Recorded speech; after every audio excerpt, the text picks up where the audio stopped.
What's going on, people? Welcome back to the channel. KG is here, back again after a couple weeks hiatus, but I did say after the Man United game that I wouldn't be doing the Brighton one. And I sort of make it clear that even if we'd won that game 4-5-0, I still wouldn't have done it. You know, sometimes you just need to take a step back, and for me, phoning in a video is not something I want to do on my channel, so I'm not going to just post for the sake of posting it or because it's expected of me or I feel I have to. If I'm not feeling it, I'm not going to do it, because it's just not going to be good content for me doing it or for you listening to it. So I just needed to take a couple steps back and rejuvenate and just regather some thoughts and get back into it. And that's what I'm doing now. In all fairness, I'm not really doing too much on social media at all lately. You just sometimes just need to declutter your mind of social media and just chill out for a bit. And that's what I'm doing. But I'm back again. I was supposed to be back in the week with a Tottenham fan who was going to do a preview and talk about the social media boycott. But we just couldn't get it done. But hopefully next season we can do something, because I think people would absolutely love the collab. I'm going to talk about the social media boycott first before I talk about the Leeds Spurs game, because I was asked by a couple of people to go on their platforms and talk about it. But once again, I'll make it clear again, I don't go on social media. Sorry, I don't go on other people's platforms just to talk about racism issues. I just won't do it now. It's a waste of time. Unless I'm getting compensated for it, I'm not going to do it. At least if I'm going to waste my time, I can get paid for it. Other than that, I'm just not going to do it because it doesn't interest me. But I will talk about it on my own platform because this is my thing. So, I will speak about it here. The whole social media boycott was BS. BS. That's all it was. It was another token gesture by the higher ups in the organizations, just to try and appease, people of color and other nationalities. Don't appease me. I'm not interested in these gimmicks. And that's all it was. It was a gimmick, and it was treated as such. And I don't blame people for treating it like a gimmick. And this is me as a black person saying it. So imagine, like, if you're a white person that don't really care, or they're just tired of hearing about these kind of things. Imagine how imagine how they're feeling. Because if I really don't care, and I know other black people didn't care, but I'm going to speak for myself here. Social media boycott, I'm going to probably go here, there, and everywhere. So just follow me where I'm going, people. But you're talking about a social media boycott in that clubs, teams, players are putting out statements, uniform statements, by the way. It wasn't anything unique, their own thoughts. It was just something that people have drawn up with this nice slogan on it, the club badge on it, the, kick it out logo on it, and everything else like that. And everyone's put out a uniform response. Shows you straight away it's not serious. Just like the social media blackout squares last year in the midst of George Floyd's death. Just all gimmicks. When you look at the European Super League, there was no gimmicks. There was just action. Action, action, action. You couldn't keep up with the action because it was just coming so thick and fast. Lawyers were getting involved, FA, UEFA, all these people banded together out like they're there for the fans when they're not really. But they're acting like it because their pockets were getting hit. There's no losing money in racism, so they don't care. I've said so many times, until you get black people on those boards where they can do anything about it, can influence decisions, it's just going to be rinse and repeat. Social media boycott, two of my people, not going to mention their names, not to draw attention to it, two of my people got abused during the boycott and afterwards. People don't take it seriously. You think because you haven't tweeted out the starting lineup that weekend that it's going to make an ignorant person say, you know what? Damn. Me missing out the starting lineup this weekend has really affected me. And it's made me see that I shouldn't be racist. Are you kidding me?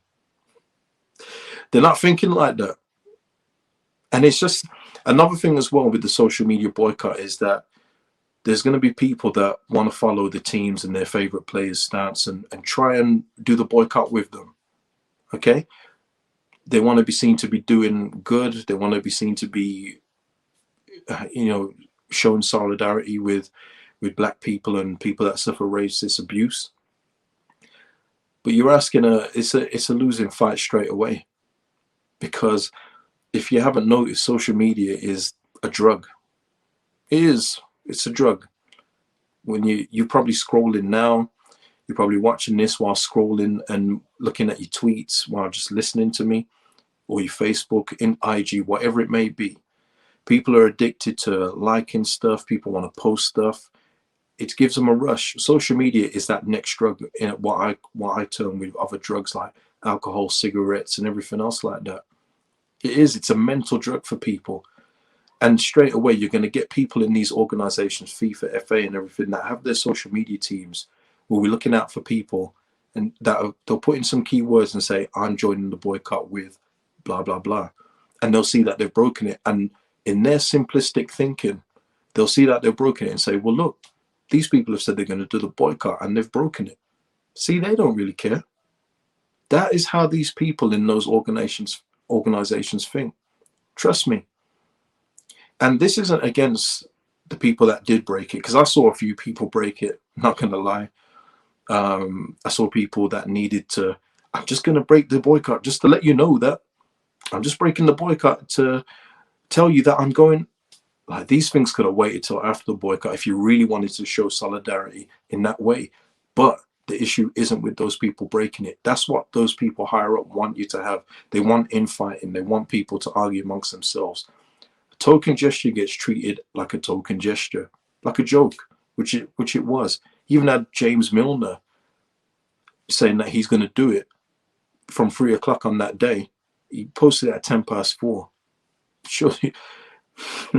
It shows you straight away just what you're working with a token gesture like that. You know, the best thing for me, what I saw and what I was reminded of, was Samuel Eto'o, and I'm paraphrasing here, but he said something about black players just coming together and not playing. Sky, all these places, they love using that word powerful for everything, which I spoke about in the last video. It's really annoying. But now that would be powerful. Imagine all the black players just coming together and saying, you know what, we're not playing. We're getting abused. All IG, all these people do is just delete tweets, and there's no legal action against these people. Imagine that. Imagine all the black players coming together. Let's widen it. Let's get Son in there as well. Son receives bare abuse from people. Imagine Son Heung-min not playing until something's done. Imagine that. Now that's powerful. Unfortunately, I don't see many black players that will have it in them to band together and do it at this moment in time. I don't see it. But imagine that. Leeds United alone, imagine Rafinha, Calvin Phillips, Rodrigo, or some of these players that aren't white just not playing. Imagine that. It would be mad. And this is where it also rolls into the Leeds Spurs game today. Because this is something I was going to mention with the Tottenham fan in terms of the differences in the commentators, the way they talk about certain players. And today was a really good example. It couldn't have come at a better time with me talking about this now, because Serge Aurier today, he's got his faults, but so do many other players. He was not the worst player on the pitch today. But the way that the commentators were talking, you would think Serge Aurier has never played a game of football in his life. All the time you always hear about Serge Aurier is that he's clumsy, liable to give away a penalty, etc., etc. And I tell you, it also gets perpetuated from the Tottenham documentary, in where Jose Mourinho says that about Serge Aurier. So now everyone else that's on the commentary also says it. Also, it also goes into that thing, like, I can't remember which manager said it, but when they said Andy Cole needs 5 chances to score 1 goal. Are you joking? Do yourself a favour and look up Andy Cole's goal scoring record in the Premier League, yeah? And see how many goals of his. I think he scored 180 something. But see how many of those are penalties. I think it's 1. Don't quote me on that, but it's very, very low. Does that sound like somebody that needs so many chances to score? Or does that sound like there's something else behind that kind of statement? But this is what happens.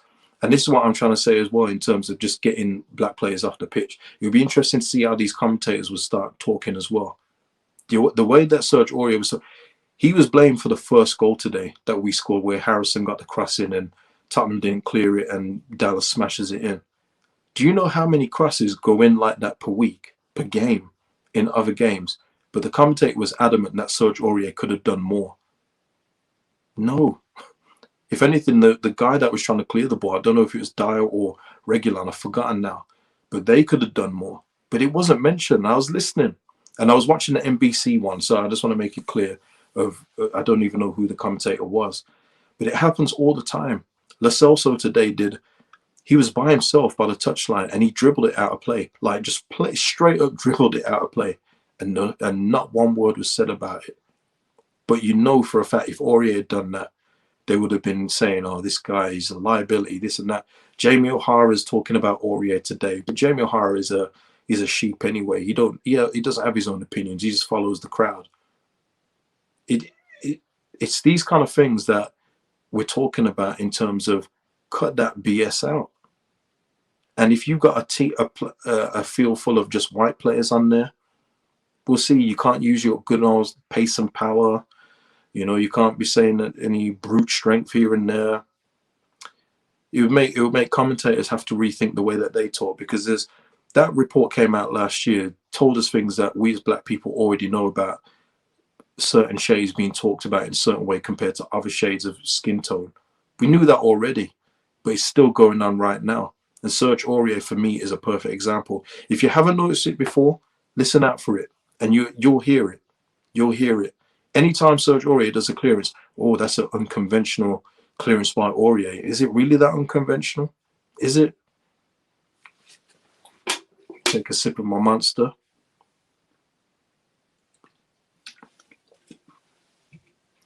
But those are the things that that I'm talking about. Things like that need to just be taken out of the game. And yes, it's out of society in general. But football has got to stop all these token gestures, all these slogans, all these teams that are probably full of white people anyway, saying, you know what, we could do this with a slogan. This slogan sounds really good. Yes. No, just do some action, man. Get it done. There's ways of doing it. You know what? The FA, UEFA, all these people could come out and say, you know what? Because of all the ongoing abuse of black players and players of other nationalities, because I tell you, Canos from Brentford has just had somebody banned for 7 games. Todd Kane has just been banned for 7 games for abusing Canos, who's Spanish. So it's not, you know, it is majority black players that get abused, but it's not just black players. If these guys said, you know what, until you guys can act right on social media, then black players are not playing in this game. See how that goes, instead of these stupid boycotts that are hard to do for people anyway. And like I say, I'm just make it clear one more time, nothing against the people that broke the boycott. I'm sure your intentions were good, but it showed in the response on a couple of posts as well, where they said this is justified for us to break the boycott because I'm going to give you this news. Not one person said, you know what, guys, you could have waited until after the weekend to tell us this. It was, the responses were, you know what, you were right to break the boycott for this. This is great news. It's like, that shows you just how much of a token gesture the whole thing was. So let's just move on from all of that. If you've got any thoughts on it, if you've heard what I've said and agree, let me know. If you think that the boycott did any good, even though I've seen firsthand that it hasn't, with the abuse that 2 of my people have got during and after the boycott, let me know as well. Let me know if you somehow are a Brexit supporter of the Burnley or Sheffield United people and have come onto this stream and I said, this guy's talking rubbish, it's changed my mind, I'm no longer racist after 30 years of my life. Let me know as well, man. Let me know. But yeah, that's my thoughts on it. And I'm sure there'd be more, but when I'm on the stream with somebody else, if it comes up again, we'll talk about it if you've got any more questions.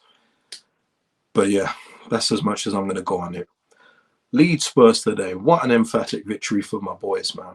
After last week's no-show, a bit like myself, they came back today with a vengeance. And that's one thing I've always said about Leeds United and wherever I've gone. It's very rare that you're going to get 2 abject performances from the team. It's very, very rare. It happens. And it didn't happen today. The boys were at it today. And 3-1 was a just result, because I thought we was on it from the minute 1. And even when Tottenham scored, it was against the run of play, in my opinion.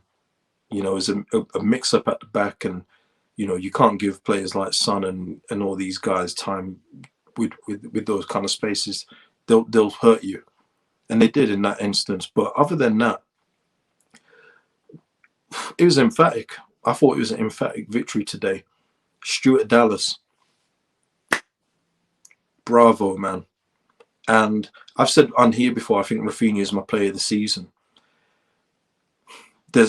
I would probably say Stuart Dallas is edging that, and it's not just because of the hard work and the graft and all of that. It's not that. Stuart Dallas can play football, and he really showed that today as well. He showed it in other games, but he really showed out today.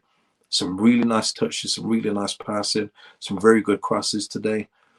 Stuart Dallas is probably the player of the season, and that's me. And I'm Rafinha still my favorite player. Don't get me wrong. You know, I'll pay to watch Rafinha any day of the week. But when you're talking the totality of the season and just what he's done in every position that the guy's been asked to play in, he's excelled. Stuart Dallas has been tremendous, just tremendous. And you know, I've said before, it's kind of hard to think of a value for someone like Stuart Dallas because of his age and how many positions he plays. He's so unique. But I would say that he's invaluable to the team. I think that you just can't move a player like Stuart Dallas. Every team in the Premier League would love a player like Stuart Dallas in their team, for sure. Definitely. And we won the game today without starting Rafinha and Calvin Phillips. So again, testament to the players. Tremendous credit to them for doing that, especially after last week's just drab effort against Brighton. Alioski going forward was really good today, and I'm very specific on the going forward. Okay, I'll give him a bly on that defensive effort today, but going forward, he was really good. Tyler Roberts had another game where, you know, he got taken off early, so there you go. But I don't want to talk about individuals too much in a negative way because it was just a really good performance from the first whistle. If we're keeping it a buck, and I've got to be honest, that Harry Kane goal should have stood. It was onside, man. And this is something they've got to look at next season. Something we've touched on before here, but they've got to look at that next season and just say, give the attacker the advantage. Luckily, it worked in our favour today, but it's gone against us a couple of times this season. But yeah, you can't be giving these kind of things offside. It's killing the game. It's killing the enjoyment of the game as well. But that went for us. And we went from there, and we went from strength to strength. Jack Harrison today was superb. Wish he had his shooting boots on today because he deserved a goal today. He was really, really good. Alioski going forward. Mateus Click looked like he was alive again. It was so good to see Click like that again. I've missed that Mateus Click. We haven't seen that in so long. I don't know if it's going to be too little too late in terms of what's going to happen in the summer in transfers, whatever. But that was good to see the Mateus Click of old. You know, I don't think we've seen him like that since the Palace game. I think it's been that long. And that's just not good enough. You know, Patrick Bamford today moves off 14 goals at last. He's up to 15 now. Good on Patrick. He's back in the goals, and he looked at it today. I think last week he looked so lethargic out there. He looked disinterested in all honesty last week. But today he was back to being his nuisance self, pressing from the front and creating havoc up front. And he was really good today, man. He deserved his goal. What can I say, man? It was just a complete performance, and it was good to see Rafinha back, and Rafinha was up to his old tricks, laid on the goal for his fellow substitute Rodrigo, who's again back from another injury absence. But there's no price for me on Rafinha. I know we joke with the Coppish boys on here about the nerve of them to try and poach him, but you can see why. You know, I just think, you know, Tottenham are looking at Rafinha thinking, man, I wish we had him instead of Gareth Bale right now. You know, it's just another sip of drink.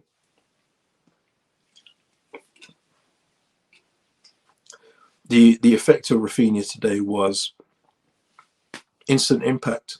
He was just doing up the Tottenham team whenever he got the ball, sold them dreams, and laid on a nice goal for Rodrigo. And I just can't wait to see him back here next season. That means don't sell him. What else was there of note? You know what I want to speak about, and this again, it's a shame that the Tottenham fan couldn't join me, but Ryan Mason, Think about how casual it is that Ryan Mason is the interim head coach at Tottenham Hotspur. Just think about how normal it is that it's not really questioned in the media. It's not questioned by the pundits. No one's saying, is he good enough or can he handle it? It's all, he's a good guy. He says we when he's talking about the team. No one's saying that this guy shouldn't be there, and it's crazy because he shouldn't be there. What is Ryan Mason doing being the head coach of Tottenham Hotspur, even on an interim basis? This isn't even like it's a Tottenham legend. Now, I posed a question a few weeks ago.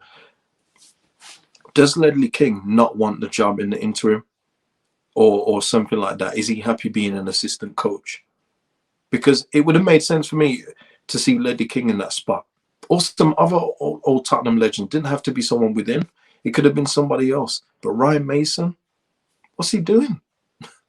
But you know what? Things like that just don't get questioned. And just think about how normal it is that people are accepting. The pundits and everyone else, media, have accepted that Ryan Mason is an interim head coach of Tottenham Hotspur. Think about that. But apart from that, Spurs, yeah, they weren't doing much. And Ndombele didn't get enough minutes to get again. Like, something else I wish I could discuss with a Tottenham fan. But yeah, it's we'll take the 3-1 win and move on. We're up to 9th place right now. And as I've said all along, 10th place is where I think we'll finish. But it looks like the team are looking to finish as high as possible. And if you told me that we'd only be 4 points behind Liverpool at the stage, albeit Liverpool got a couple of games in hand, I'd never believe you. I'd never believe you because I didn't think, first of all, Liverpool would fall that far. But we've shown ourselves to be really good. And just think with the 4 or 5 better players that we'll be getting in the summer, sky's the limit.